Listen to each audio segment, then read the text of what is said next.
We've got a disadvantage here. Notice how the player moved back. This is a nice little loop around. I would have just curb slid straight out of there. But they are now just throwing themselves. Did you get the over?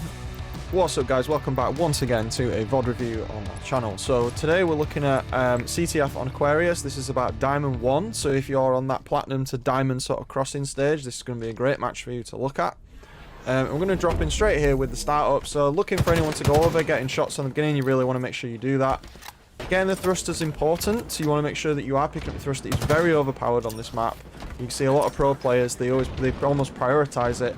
And we want to be staying over to that car side to try and get those disruptor grenades as much as we can. Obviously they spawn every 30 seconds or so we want to be making sure we are controlling those. They can be pivotal in pushing for the flag. And at the moment you can see there's a little bit of a fight going on in that area, but the grenades have been used. His power position's good, although dropping down, this is a good example of not letting your teammates do the work. Holding mid was a good idea because it told you where the enemies were coming from. Because now they've relinquished mid control. I mean, it was fantastic he got the double kill, but he had two teammates there. And so losing his position was potentially not worth it when he could have just been scouting the other side. You can see that they're doing a pinching movement right now. That was a little bit dangerous considering the fact that you just killed them. If we look at where we're positioned, because we're on the other side, and because we're hanging around on this side, it's highly likely they're either going to spawn fridge or base or the back. It's quite dangerous to then run in and just assume that they're not going to be there. And essentially what this is, it's just running blind around a corner. If he wasn't sprinting, he probably could have got away. You really want to make sure in Diamond, well, like all ranks, that you're not doing this. It's really easy to just hold W around the corner, but simply not sprinting in that instance would have stopped the player from being killed. It is literally that simple. Okay, team's down. We need to be defensive, try and get information. Let's not reveal our position just yet. Okay, we can hear someone that's in the base. It's the guy with the shotgun again. We've got a disadvantage here. Notice how the player moved back. That was a really good use of positioning, and it's going to be something we talk about in the future that I like to call gunfight hygiene, that's been stolen from a Valorant coach called Woohoojin. So essentially what's happened here is the BR and the shot and the scatter shot, we always call it scatter shot, heat wave, have optimal ranges. And as soon as you hear the sound from this part here, you can see that what he's doing is he's trying to generate distance between himself and the heat wave, so it makes it harder for the heat wave player to hit him. That is the correct play in this situation, because if you're point blank with the heat wave, he's going to shoot you and beat you down, and 9 out of 10 times you're going to lose. So he's generating space. Notice how instead of standing here, we're standing sort of near the wall so we can get out. And that is another good example of positioning. He fires, we strafe it, we unpredictably strafe to the right, so he misses again. We back up, throw a nade, he runs into the pinch, and then we get rid of him. It was a really good positioning, really good use of cover and distance as well. He's backed off, not picking up the grenades. Go back and pick up the nades. You must make sure you pick up the disruptor grenades. They're so good. They're just flat out busted. They're way too strong. This is a nice little loop around. Bit spammy with the commando.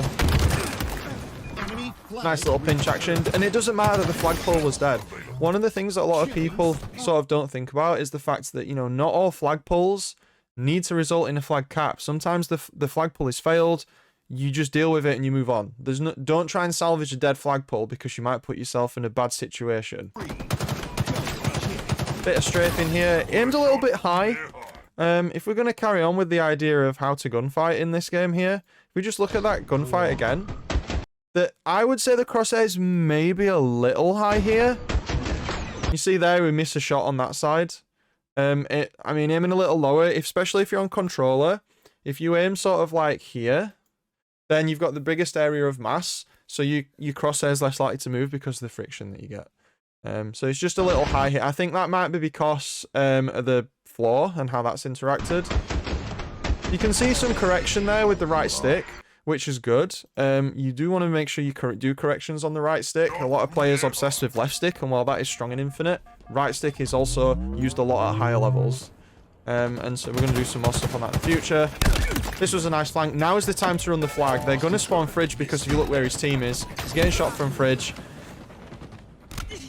He should have, and I know I said now is the time to run the flag. The optimal play here is if you think about where we are, and in fact, we're going to jump to shot call here, is he's on the enemy base. He's here. And his allies, if we look at the video that we've got an ally top mid. We've got an ally in the util or the gen, whatever you want to call it. And we've got an ally underneath top mid. So we've got this formation here. It's highly likely that because of the way that his team is stood, that the enemy is going to spawn in their fridge down here. And if you think about the reason for that, it's because it's the furthest away from the biggest group of players. If it spawns them here, then it's in between all of the players, because this player is at the back. So what we've got is we get a spawn trap. They all spawn down here because of the way that they all died. And so what he should have done is he should have thrown the flag down into the middle, like that, then slayed, then ran the flag. So this is what I call flag desperation. He could have just thrown the flag off the end. His team was there. He should let his team do the work. But instead, they're spawning in fridge. They've come up to back base. He could have stayed at the back line and stopped them from pushing up. So I think they might get the cap anyway. As always, we don't watch these videos beforehand. But it was just a little macro play thing like that. And now you can see, look how fast Aquarius is, what we were saying earlier. If you fail the flag cap and stuff goes wrong, they'll pull your flag faster than you return. It's a small map. And they're running with it. This guy needs to be careful. So we need to be thinking about here where we're going to spawn, most likely Gen, because of where our allies were. Cutting across, the grenades have been taken. That's information for him. At that point, I would ask if we have the grenades, because it's pretty important to know. And then he's just trying to get... He's got a bit chaotic at this point. It's not organised. You can tell this is mostly solo play. But he's cleaning up, and that is the right move. If a teammate goes in, you want to support your teammate, because if you don't, they die, then you die, then the spawns are staggered. You want to help your teammate. Don't be suicidal, but you want to help your teammate so that at least you die and respawn together, so you have 4 players on the map. You don't want to be in a situation where you constantly have 3 players alive. This is a nice little pinch. A bit of windmills on the controller there. You are playing on a very high sensitivity, actually. I'd consider turning it down. Turn your sense down, turn your acceleration up, maybe. It's hard to say with controller settings because every person's unique. I don't want to sit here and say you should play at 443 or something like that, because it's really not as simple as that. This is a nice little flank. Notice how he's fighting with his teammate yet again. A bit of an audio bug here. But going in at the same time, and that's what's really important. Again, we're going in at the same time. We get the flag. Okay, here we are on shot call. So if we go back, we've got the flag here. We've got an ally here. We have an ally sort of in the P area up here. And he is stood on the enemy base here.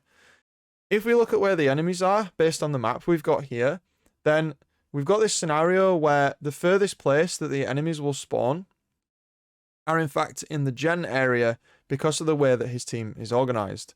And so we can use this to our advantage, because he should now be aware that they're going to come from this side and potentially they're going to flank him up the back of the base there. And his teammate will have a crossfire if anyone does that. But we have to... His teammate's a little far back, he's more in the fridge area and he's fighting, but it's just something to be aware of. It's just that spawns in Aquarius especially are very important because of how small the map is. Anyway, onwards. We're watching Gen. He's ready to pick up the flag. I don't disagree with running the flag immediately here, but what I think he should be careful about is just jumping out middle. Unfortunately, the audio on the video's gone here, so I'll put some music in its place. You really don't want to be listening to this. It's horrific. So we'll just turn the audio off. So we want to be really careful about the way we pull the flag, and it's like almost like in Argyle where people get take flag jump mid syndrome. And actually, one of the best ways to run the flag is through Gen, if you can, or the control area, because, or utility, some people call it as well, is because you can essentially lock the enemy team onto the fridge side, and it means that the flag carrier is completely covered. And we haven't seen any team run the flag through Gen yet, which is interesting. Even though mid is the fastest, it's also the most dangerous if you don't kill the entire enemy team. This guy's making the mistake of trying to solo push. He wasn't coordinating at all. Coming from the right place. He wants to help his team. He wants to get the flag, but he's doing it solo. But that was a very bad case of positioning right there if we just go back. So when this fight finished, look at the health that the player's on here. He's fine. He could literally just rat out in this corner over here, and that would have been absolutely fine. And in fact, that's what he should have done. Because by leaving here, miscommunication due to the solo queue, I'm assuming. But you've actually left the flag, and they're even pinging it. They've actually left the flag completely clear with only one guy on. And so you want to stay with the flag. So that was a very big positional error there. And there's still a player here. There he is with the flag. He's got jump mid syndrome again. He has got the thruster, though. He has got the thruster. That was a nice little escape. Come on, he's behind you, dudes. Oh, they got him. No, they didn't. They didn't get him. They didn't get an assist for that. And another thing is you want to be careful when you sort of hanging around the bottom of Aquarius. It's brilliant for the sneaky crossfires, but as a tactical push area, you don't want to be pushing bottom because there's so many places from above you can get shot from that are hard to locate or look up to. You can see here he's kind of jumped against the wall, a bit of a positional error, and then he's done. So you can see that if we're going to sort of summarize what's happening in these diamond lobbies here is that there's a lot of urgency to the objective and there's some kind of low scale coordination, but they're not ingrained in tactical thinking. It's just if A happens then do B, but Halo's not as simple as that. There's some other things, some other intricacies that play into it, such as if A happens I could do B, but only if C happens as well. So it's like I can push flag and throw it, but I only should if they're dead, and then I should throw it off and wait if they spawn fridge. So we get caught out there, just pushed a bit too forward. And sometimes that's just what happens. If the enemy team pushes a lot of resources towards you, then, you know, you might get outgunned. You know, it's a game of chess. There's pieces that are moving. Some of the pieces you can't see. And sometimes they're going to just throw stuff at you, even if you stood further back. It is a team game after all. Just a bit of positioning error again there. See how the player was taking this fight here and they were completely open to the player that's appeared here. They could have taken this fight from where they're stood right now, and it would have been fine. So just a little thing again there. It's just angle isolation. It's something we talk about quite a lot on videos. And then we get taken out by a friendly grenade. Oh, that's very unfortunate. And now we're in this situation again where the failed flag pull is causing the enemy to pull their flag. I liked the curb slide. That was good. There's no enemies nearby. This is fine. We don't rush towards the flag for the re. Be careful around the corner here. Ooh, could have thrusted maybe. Throw the flag off. We're leaving the target. We're leaving the target we were just fighting. That was a big mistake. So I'm going to go through this sequence again here on what I would have done. So we get the flag. They're going to score it. You could have probably thrusted and beat the guy down here. Ping may or may not have played a part in that, but it is what it is. The guy scores. He's jumped down. You now have a power position. He can't return fire. Take the flag, throw it. Create pressure. So don't jump, throw it off. And check where they are. Are they to the left? Are they to the right? And then if you think about what happened here, as you turn around, he's right there. So you made a big mistake here. Like, you can't be leaving targets that you've engaged, especially when they're in the open like that. Like, if he's gone to util, fine. Kill the other guy, because you can't see him. But he's literally, like, right here. You can see him. You should have killed him. You shouldn't let him get away with that. Because now that you switch targets to the other player, he's now putting damage on you for free. And he does. Look, you're taking damage from him. He's shooting you. And this guy's trying to shoot you as well. He's actually throwing a nade right now. Yeah, and that's what leads you to get killed. So you've got to make sure you finish targets. And again, you've got to make sure that you're not doing the jump mid syndrome thing with the flag. You can throw the flag mid, absolutely, but don't follow it. Make sure it's safe first. As we say on the channel, slay, position, set up, take the flag, slay, score.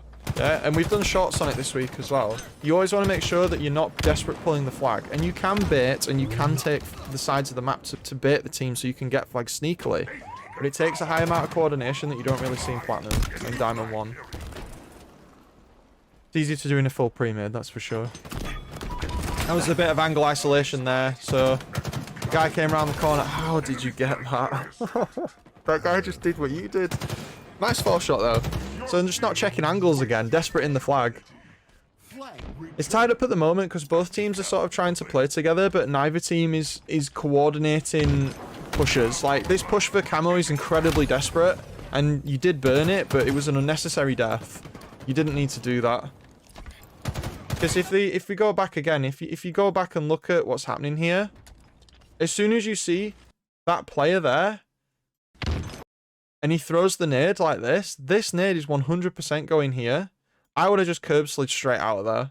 You know, like, you can curb slide across the camo that way. But as soon as you saw two players, see the other player here as well, this is bad times.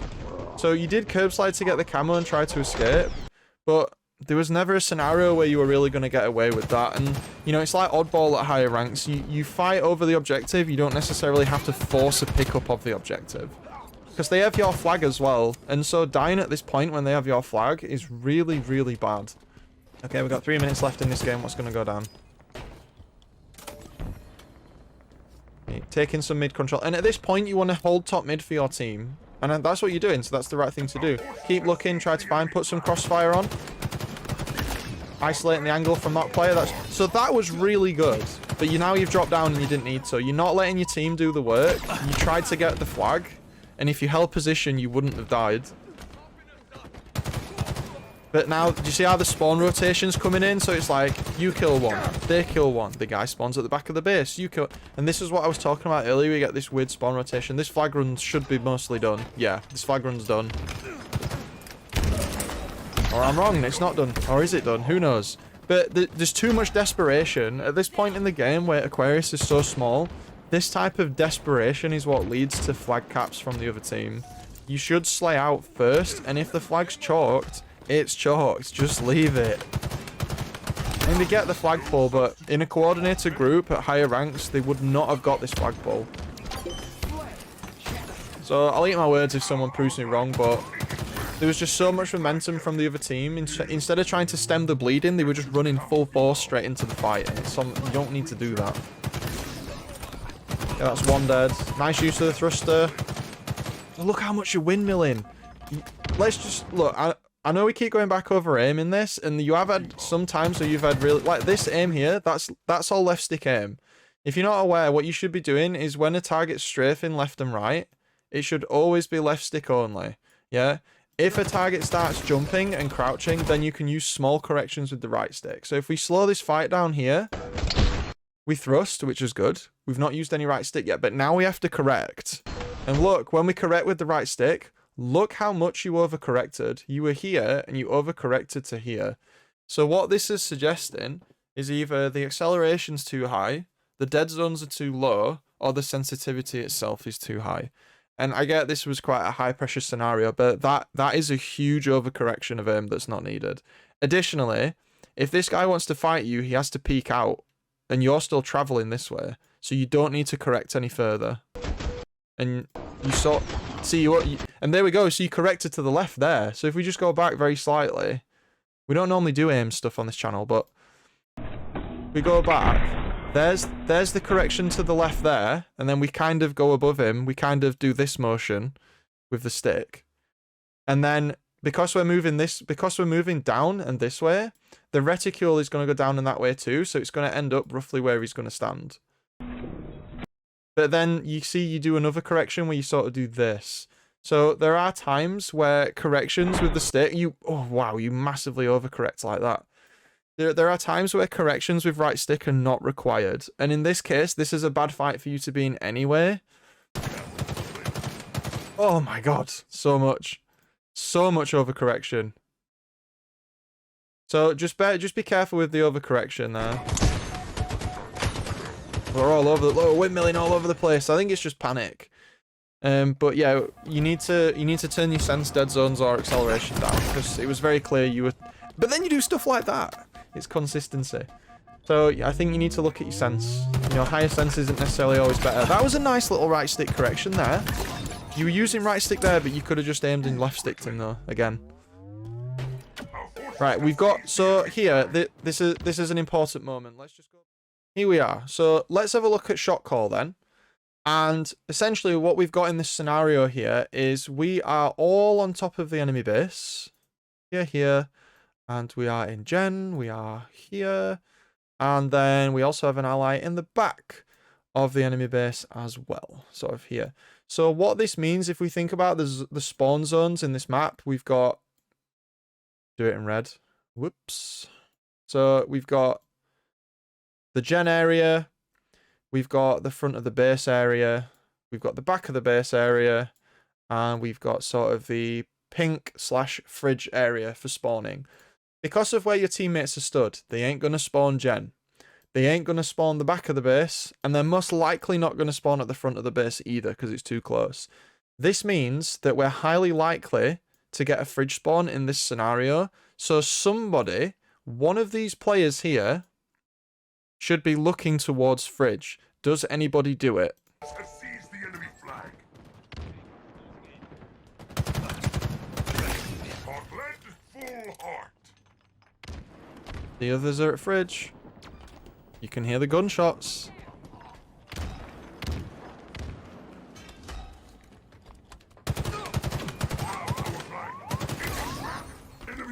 You can't blame the guy for that cap. He was needed. But they are now just throwing themselves. Did you get the over? Unfortunate. But so if we look at the other players that are here for this one, this guy is literally, I'm sure you're all aware, but this guy is just trying to get the flag so that you can't score. Because if your flag's not at home, you know, flag away, can't score, literally says at the bottom of the screen. So, you know, this is what it is. You didn't need to jump for him down again, though. So, that again, you're jumping down for people that you don't need to jump down for. I mean, you get the triple, but you could have got the triple from the top.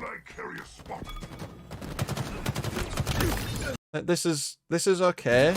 This guy, he should have just stayed here. Like, what is he accomplishing here that you can't accomplish from there?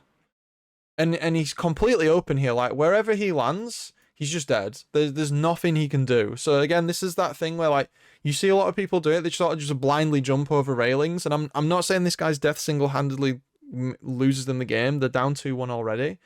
But he shouldn't have done this. He could have got some picks. He could have chilled out. This guy's 100% toast. Yeah, there we go. I mean, at least they all committed together, but he could have just stayed top mid and it would have gone a lot better for him. So, you know, dropping the 34 kills, you are smashing them as well. You are sort of out... You are outplaying them a little, but sometimes you're almost ego challenging them a bit, but I kind of know what that feels like when you do that. When you feel like you're better than the other team. You just need to be careful with it. So, that was a fantastic example of left stick aim. Let's watch that again. Watch how the crosshair from this player, it only goes side to side. Right? And it only goes up and down from the crouch. Watch this.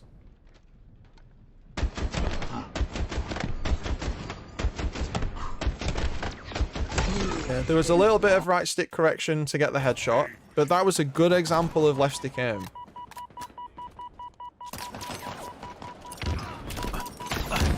At this point, you just want to play on defense. They were going to spawn up on their base and jumping up the air is not great.